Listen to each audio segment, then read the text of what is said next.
ఇప్పుడు మనం 2024వ సంవత్సరం మే నెల 1వ తేదీ నుంచి 31వ తేదీ వరకు ద్వాదశ రాశిలో 9వ రాశి ధనుస్సు రాశి వారి జ్యోతిష్యం భూత భవిష్యత్తు వర్ధమానం ఎలా ఉందో మన జానకిరామ్ని అడిగి చూద్దామండి. జానకిరామ్ చూడు, ధనుస్సు రాశి వారి జ్యోతిష్యం ప్రయత్న సంతానం సంసారం యోగం బలం ఎలా ఉందో, కుటుంబ యోగ బలంలా, సంతాన యోగ బలంలా, ఆరోగ్య యోగ బలంలా, అలాగే విద్యాపరంగా, కెరీర్ విషయంలో, పర్సనల్ లైఫ్లా, విదేశీయానంలా, రాజకీయ రంగంలో, బిజినెస్ రంగంలో, మరి జీవితంలో ఏమున్నదో, యోగ బలం, శుభయోగం, అశుభయోగ బలం.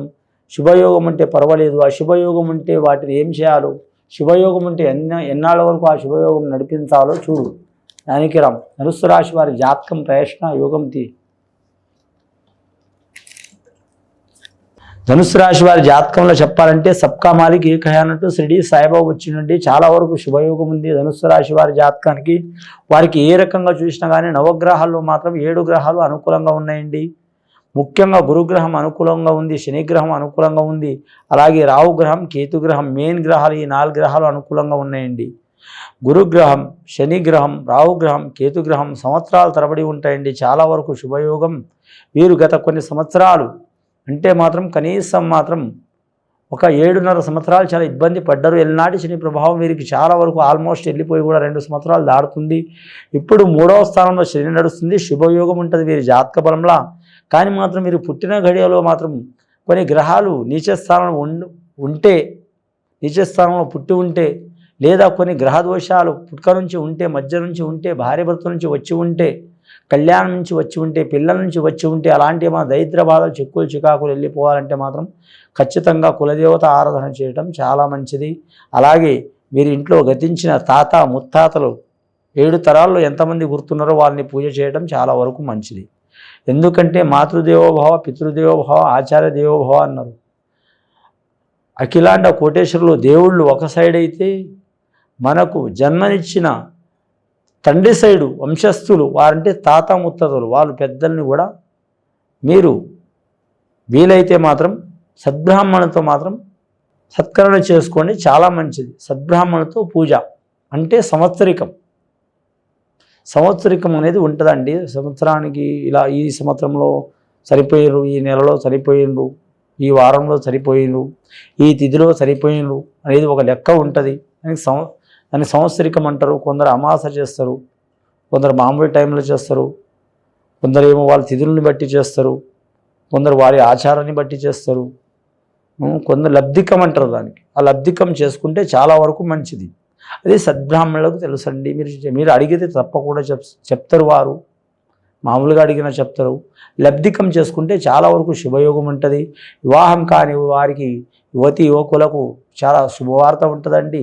ఇష్ట ప్రకారం వివాహం చేసుకోవాలనుకునే వారు కూడా కలిసి వస్తుంది. అలాగే మూల నక్షత్రం, సరస్వతి దేవత పుట్టిన నక్షత్రం వారికి చాలా అమోఘమైన యోగం ఉంది. పూర్వాషాఢ నక్షత్రం వారికి కూడా మాత్రం శుక్రమహారదర్శి లక్ష్మీదేవత పుట్టిన నక్షత్రం వారికి కూడా చాలా యోగ బలం ఉంది.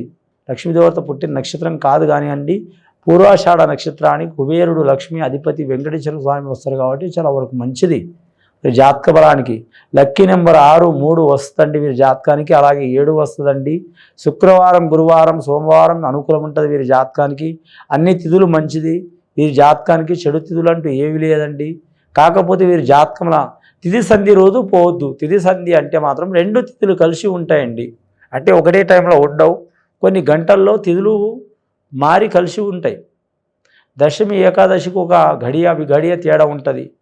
అలాగే అలాగే అమాస దాటిన తర్వాత పాడ్యమి, అలాగే పాడ్యం తర్వాత విద్య, తదియ, చవితి, పంచమి, షష్ఠి, సప్తమి, అష్టమి, నవమి, దశమి, ఏకాదశి, ద్వాదశి, త్రయోదశి, చతుర్దశి, ఇలాగ అన్ని తిథుల్లో మాత్రం బహుళపక్షం కావచ్చు, అలాగే శుక్లపక్షం కావచ్చు, తిథి సంధ్య అంటారు. తిథి సంధ్య అంటే మాత్రం తిథికి కలిసి, ఒక తిథికి ఇంకో తిథి కొన్ని గంటల్లో కలిసి టైంలో మాత్రం వీరు ఏ కార్యం చేయవద్దు, ఇబ్బందులు పడే అవకాశం ఉంటుందండి.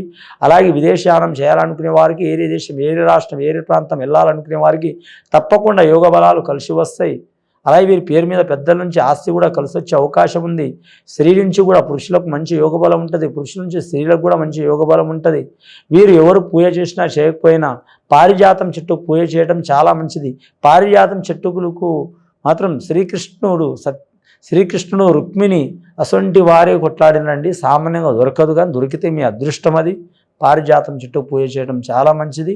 అది దొరకకపోతే మాత్రం సువాసన వచ్చే పూలు ఏ పూల చెట్టుకైనా పూజ చేయడం చాలా మంచిది. సువాసన వచ్చేదంటే ఎక్కువ శాతం మల్లెపూలు అండి. మల్లెపూల చెట్టులో కొన్ని రకాలు ఉంటుంది, ఒక 5-6 రకాలు ఖచ్చితంగా ఉంటుంది. బొండు మల్లి ఉంటుంది, జాజిమల్లి ఉంటుంది, తీగ జాతి సంబంధించిన మల్లెపూలు ఉంటుంది. ఆ మల్లెపూలు పూజ చేయడం కూడా చాలా శ్రేయస్కరం. అలాగే శ్రీకృష్ణ పారాయణ చేయడం చాలా మంచిది. స్త్రీలు, పురుషులు, అలాగే మీరు జాతకంలో చూడాలంటే మాత్రం ఖచ్చితంగా వీరి జాతకంలో మాత్రం హరే రామ హరే కృష్ణ, కృష్ణ కృష్ణ హరే కృష్ణ, రామ రామ హరే రామ అనే వాక్యం వీరి నోటి అంట ఉండాలి. కలియుగ మంత్రం. ఇది నేను చెప్పింది కాదండి, ఇది చాలా కాలం నుంచి నడుస్తున్న లోకజ్ఞానం తెలిసిన పెద్దలు చెప్పిన వాక్యం అండి. నేనేం గొప్పవాడిని కాదు, విని చెప్తున్నవాడిని తప్ప కానీ నేను చెప్తున్నవాడిని కాదు. ఇది కలియుగ మంత్రం. కలియుగ మంత్రానికి చాలా వరకు మంచి ఫలితం ఉంటుంది. హరే రామ హరే రామ, హరే కృష్ణ హరే కృష్ణ, కృష్ణ కృష్ణ హరే హరే, రామ రామ హరే హరే అని వాక్యం ఉంది. చెప్పేది ఆయనే, చేయించేది ఆయనే, అన్నీ చూసేది ఆయనే శ్రీకృష్ణుడు. కానీ ఒకే మాట, ఒకటే బాణం, ఒకటే ధర్మం రాముడిది. ముఖ్యంగా మాత్రం మీ జాతక బలాన్ని కలిసి వచ్చే అవకాశాలు ఉన్నాయి. అలాగే గవర్నమెంట్ ఉద్యోగస్తులకు తిరిగి ఉండదండి, రాజకీయ నాయకులకు తిరిగి ఉండదండి, ధనం విపరీతంగా ఖర్చు అయ్యే అవకాశం ఉంటుంది. కానీ మాత్రం ఈ రాశివారు సామాన్యంగా మాత్రం చెడు తప్పుడు పనులు చేయరు. మానవ జీవితం కాబట్టి తెలియకుండా పొరపాటు మనం ఎవరో ఒకరు చేస్తూనే ఉంటాం, నాతో సహా కూడా ఎవరైనా సరే. ఆ పొరపాట్లు తెలుసుకుని వారు సరిదిద్దుకుంటే చాలా మంచిది. వద్దు అనే ఒక అహంకారం ఉంటుంది తెలియకుండా మనకు. మనం చేసిన తప్పున్నా కూడా ఒప్పుకోరు, మేము చేయకుండా తెలియకుండా చేసినా అని అనుకుంటారు. అలాంటి అహం మీరు పెట్టుకోకండి, చాలా వరకు శ్రేయస్కరం ఉంటుందండి. ప్రతి మానవులు కూడా మాత్రం ఖచ్చితంగా కొన్ని ఇబ్బందులు, చిక్కులు, చికాకులు, దారిద్ర్య బాధలు ఉంటాయి. ఆ దారిద్ర్య బాధలు పోవాలంటే మాత్రం ఖచ్చితంగా మాత్రం మీరు శ్రీ వెంకటేశ్వర స్వామి దర్శనం చేయటం, షిరిడి సాయి దర్శనం చేయటం, లేదా మామూలుగా పూజ చేయటం చాలా మంచిది.